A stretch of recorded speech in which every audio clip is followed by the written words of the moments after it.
दशा माता के व्रत की दूसरी कथा इस प्रकार है। एक बार की बात है, एक राजा राज्य किया करता था। उसकी दो रानियां थीं, किंतु उसके बड़ी रानी से कोई भी संतान नहीं थी। छोटी रानी के एक पुत्र था। राजा भी छोटी रानी को अधिक प्रेम करता था। यह सब देखकर बड़ी रानी छोटी रानी से ईर्ष्या करने लगी।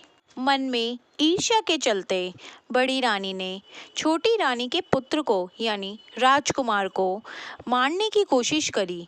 एक बार की बात है, राजकुमार खेलता हुआ बड़ी रानी के आंगन की तरफ आ गया तो बड़ी रानी ने उसके गले में एक काला बड़ा सांप डाल दिया। और छोटी रानी दशा माता की पूजा करती थी, इसलिए दशा माता के प्रभाव से वह सांप बिना उस राजकुमार को कुछ किए नीचे उतर के अपने आप ही चला गया, क्योंकि राजकुमार दशा माता का दिया हुआ ही फल था। दूसरे दिन बड़ी रानी ने राजकुमार को लड्डुओं में जहर मिलाकर उसे खिलाने की कोशिश करी। तभी उसी समय दशा माता एक दासी का रूप धारण करके आईं और उन्होंने उसके हाथ से लड्डू छीन लिया। अब बड़ी रानी का यह वार भी खाली गया। बड़ी रानी को बहुत चिंता हुई कि राजकुमार को मारना बहुत आवश्यक है। तीसरे दिन जब राजकुमार फिर से खेलते हुए बड़ी रानी के आंगन तक पहुंच गया तो बड़ी रानी ने उसे पकड़कर अपने यहाँ के कुएं में डाल दिया, क्योंकि कुआं बड़ी रानी के आंगन में ही बना था, इसलिए वहाँ पे किसी को भी पता नहीं चला कि राजकुमार कहाँ गया। लेकिन जैसे ही बड़ी रानी ने राजकुमार को कुएं में ढकेला, वैसे ही दशा माता ने उसे बीच में ही पकड़ लिया।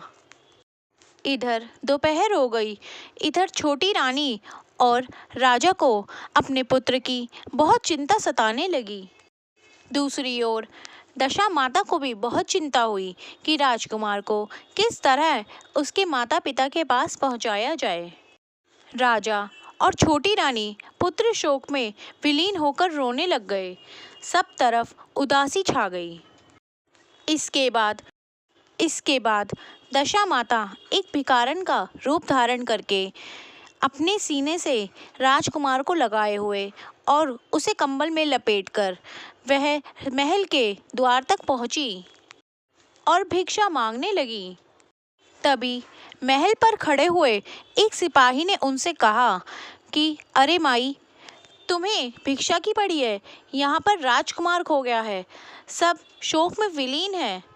तब दशा माता बोली, अरे भाइयों, पुण्य का प्रभाव बहुत ही विचित्र होता है।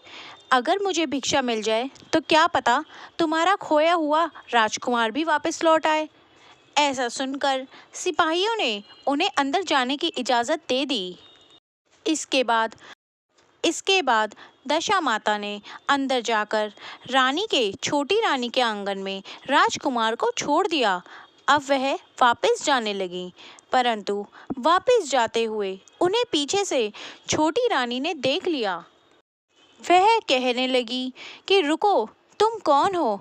तुमने मेरे पुत्र को 3 दिन तक छुपाकर क्यों रखा? बोलो। इस पर उसी समय दशा माता रुकी और उन्होंने उसे दर्शन दिए और उससे कहा कि मैं तुम्हारे पुत्र की चोरी करने वाली नहीं हूँ। मैं तो तुम्हारी आराध्य देवी दशा माता हूँ। मैं तो तुम्हें यहाँ सचेत करने आई थी कि बड़ी रानी तुमसे ईर्ष्या करती है, तुम्हारे पुत्र के प्राण हर लेना चाहती है। पहले भी उसने कई बार तुम्हारे पुत्र के प्राण लेने चाहे हैं, तब मैंने ही तुम्हारे पुत्र की रक्षा करी। एक बार जब बड़ी रानी ने तुम्हारे पुत्र के गले में काला सांप डाल दिया था, तब मेरे ही प्रभाव से वो उस पे से हट गया था। दूसरी बार जब जहर मिले हुए लड्डू बड़ी रानी ने राजकुमार को खिलाने चाहे, तब मैंने ही वहाँ पे आके उनसे लड्डू छीन लिए। और इस बार भी बड़ी रानी ने ही तुम्हारे पुत्र को कुएं में ढकेल दिया था, परंतु मैंने उसे बीच में ही रोक लिया और मैं ही यहाँ ले आई। यह सब सुनकर छोटी रानी उनके चरण पकड़कर उनसे क्षमा मांगने लगी। छोटी रानी बोली, जैसे आपने मुझे दर्शन देकर मुझ पर कृपा करी है, वैसे ही मैं चाहती हूँ कि आप इस महल में निवास करें। मेरे से जो भी पूजन हो बनेगा, मैं उस तरह से आपकी पूजा करूँगी। इस पर दशा माता बोली कि मैं किसी के घर निवास नहीं करती। जो लोग मेरी सच्ची श्रद्धा, सच्चे भक्ति भाव हृदय से मेरी पूजा करते हैं, मैं तो उनकी रक्षा करती हूँ।